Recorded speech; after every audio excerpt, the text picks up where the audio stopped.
2-3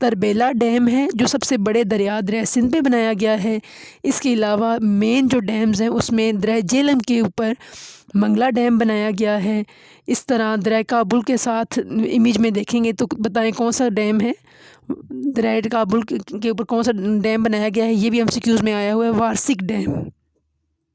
مین جتنے بھی water bodies تھی ہم نے ان کو ڈسکس کر لیا، تو ساتھ ہی MCQs بھی میں نے کچھ ڈسکرائب کر دیے ہیں، جو رہ گئے ہیں اس کو میں ڈسکرائب کرتی ہوں۔ تو ایک بالغ انسان، بالغ کہتے ہیں اڈلٹ کو، بڑے کو، جوان کو، جس کے باڈی میں کتنا پرسنٹ پانی ہوگا، 60%۔ پھر دوسرا تیسرا ہم نے یہ ڈسکس کر لیا۔ زیر زمین پانی میں نے بھی بتا دیا کیونکہ تمام صوبوں میں ہے، لیکن زیر زمین پانی مین کس صوبے کے اندر استعمال ہو رہا ہے آپاشی کے لیے، اس کا آنسر ہے پنجاب۔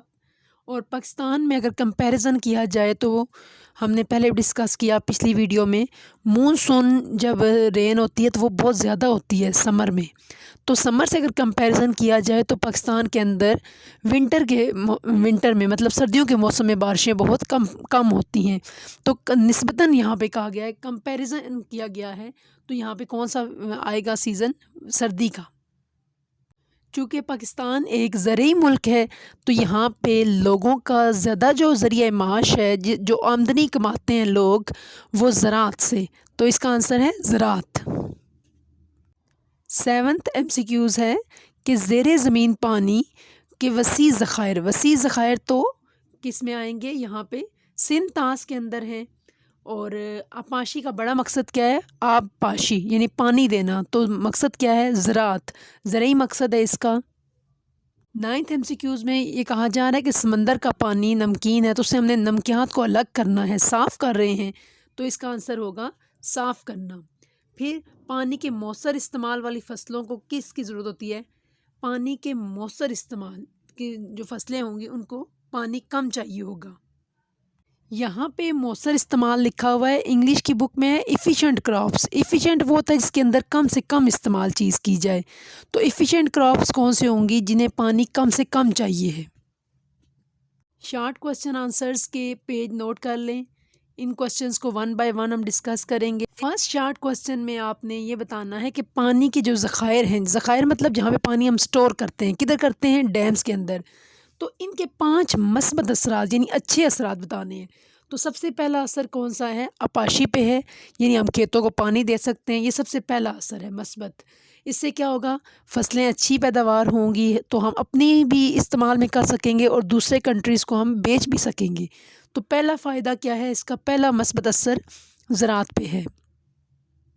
سیکنڈ اس کا مثبت اثر کیا ہوگا کہ جو ہم ڈیمز بناتے ہیں یا بیراج بناتے ہیں، ان دونوں کا کام، ڈیمز کا بھی اور بیراج کا بھی، دونوں کا کام کیا ہے، پانی کا سٹور کرنا، پانی کے بہاؤ کو کنٹرول کرنا، یعنی پانی اگر بہت زیادہ آ رہا ہے تو اس کو فلڈ بننے سے روکنا، اس کو اپنے اندر سٹور کر لینا۔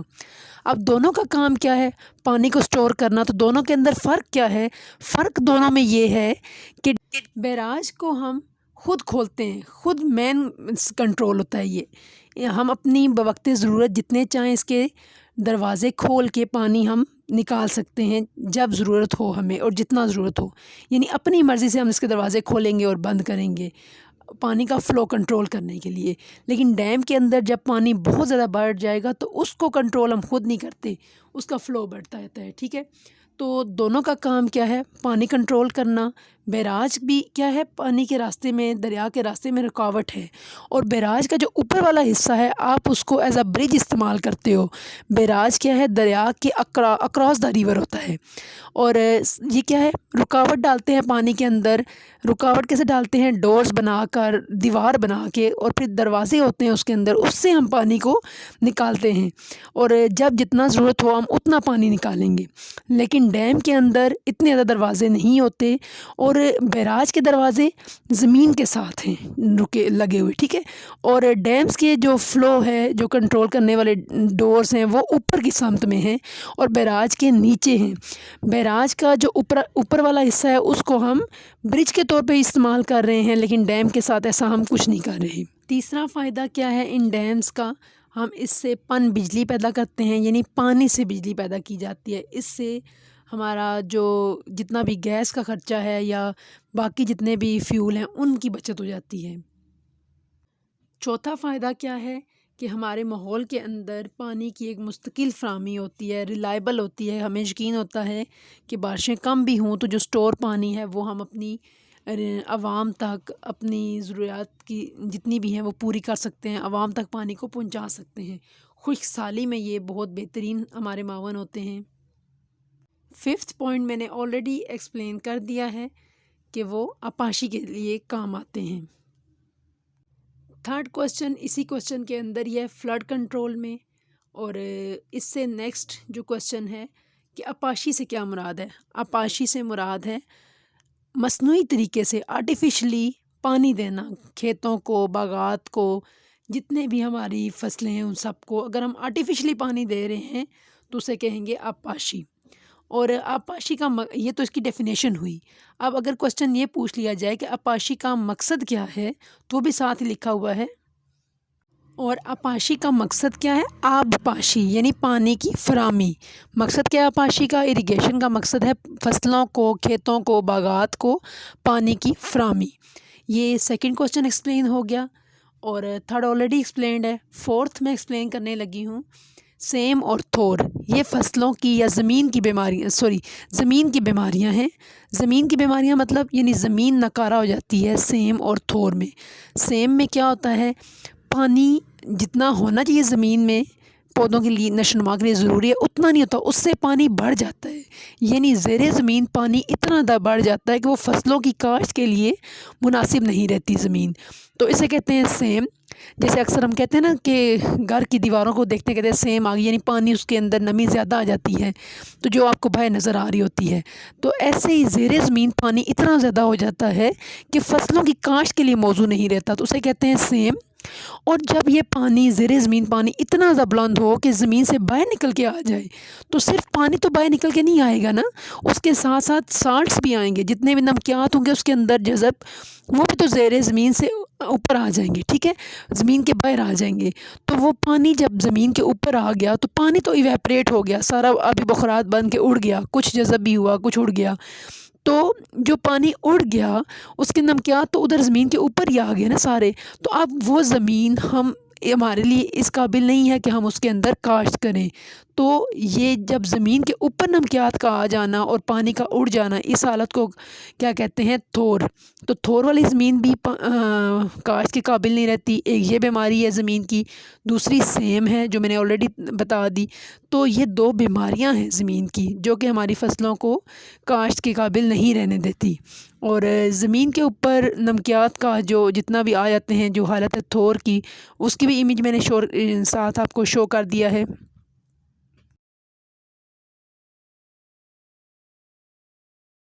ففتھ کوسچن کا آنسر بھی وہی ہے جو میں نے آلریڈی ایکسپلین کر دیا پہلے کوسچن کے اندر کہ کیا فوائد ہیں، وہ سارے وہی چیز آ رہی ہے اس میں بھی۔ سکس کوسچن دیکھتے ہیں۔ معیار کہتے ہیں کوالٹی کو، تو اگر پانی کا فلو زیادہ ہو یعنی فلڈ آ جائے، سیلاب آ جائے، تو اس کے اندر آلودگی بھی تو شامل ہوتی ہے، اس لیے وہ پانی معیاری نہیں رہتا۔ فلو پہ دیکھتے ہیں کہ ایک تو یہ فلو سے متاثر ہوا، فلو سے کیا متاثر ہوا؟ اس کی کوالٹی نہیں رہی۔ دوسرا کیا ہے؟ خشک موسم کے دوران جب بارشوں میں آلودگی کی جو سطح ہوتی ہے وہ کم ہے اور پانی کی سطح بڑھ جاتی ہے کیونکہ وہ بارش میں آلودگی کم ہے، ٹھیک ہے، لیکن کچھ علاقوں میں اگر آلودگی زیادہ ہے تو وہ بھی صورتحال خطرناک ہوتی ہے، تو وہ بھی اس کی معیار کو متاثر کرے گی۔ پھر گلیشیئرز جب پگھلیں گے تو پانی اچھا خاصا آئے گا دریاؤں میں، اور یہ پانی کا فلو کب زیادہ ہوگا؟ گرمیوں میں۔ جو ابھی ہم نے ڈسکس کیا وہ ہم نے دیکھا کہ پانی کا معیار کیسا ہے، یعنی پانی معیاری ہے یا نہیں۔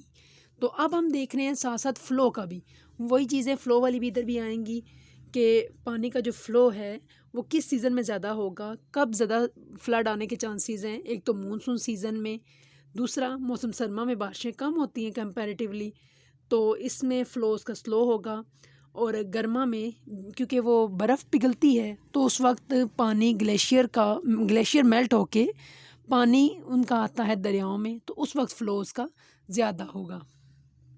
سیونتھ کوسچن میں ہم نے بتانا ہے کہ ہم نے زیر زمین اگر پانی کو نکالنے کے سخت انتظامات کرنے ہیں تو اس پانی کے لیے ہم نے کیا انتظامات کرنے ہیں کہ وہ پانی ضائع نہ جائے؟ پہلی بات لوگوں کو اویئرنیس دینی ہے، معلومات دینی ہے۔ ہم پڑھتے ہیں سب کہ پانی ضائع نہیں کرنا، لیکن جب آپ وضو کرتے ہیں یا ویسے اگر دن رات میں کبھی بھی آپ پانی کا یوز کر رہے ہیں تو کیا آپ پانی کو محفوظ کرتے ہیں؟ تو یہ اس بات کا اثر ہم نے لوگوں تک پہنچانا ہے، صرف پڑھانا نہیں ہے، لوگوں کو یہ ریئلائز بھی کروانا ہے کہ پانی کی شارٹیج ہے اور اس کو ہم نے بہت دھیان سے، بہت احتیاط سے استعمال کرنا ہے۔ پھر ہم نے انڈسٹریز کے لیے، صنعتوں کے لیے رولز ریگولیشن بنانے ہیں تاکہ ان کی آلودگی کو کنٹرول کیا جا سکے، اور اس کے لیے سخت قوانین کو نافذ بھی کرنا ہے۔ نیکسٹ اسٹیپ یہ ہوگا کہ ہم دیہی علاقوں میں بارش کے پانی کو سیو کر سکیں، تالاب میں یا کسی بھی جگہ پہ، ٹھیک ہے، اور پھر فصلوں کو جب ضرورت ہو تو ہم فصلوں کو پانی وہاں سے دے سکیں۔ اس طرح ہم خشک سالی کا مقابلہ کر سکتے ہیں۔ خشک سالی ایسی کنڈیشن ہے جس میں بارشیں کم ہوں یا بارشیں نہ ہوں، تو تب ہمیں جتنا بھی زراعت کے لیے، کھیتوں کے لیے پانی چاہیے ہوگا، ہم وہ بارش کا جمع شدہ پانی استعمال کر سکیں گے۔ پھر حکومتی اقدامات کیا ہونے چاہیے کہ حکومت بھی ایسے اقدامات کرے، سخت پالیسیز بنائے تاکہ لوگ پانی کو ویسٹ نہ کریں۔ ایک اگر لمٹ متعین کر دی جائے کہ فلاں علاقے کو اتنا پانی دیا جائے گا، وہ اسی کو یوز کرے گا، تو اس سے بھی لوگ کنٹرول کریں گے ویسٹیج آف واٹر کو۔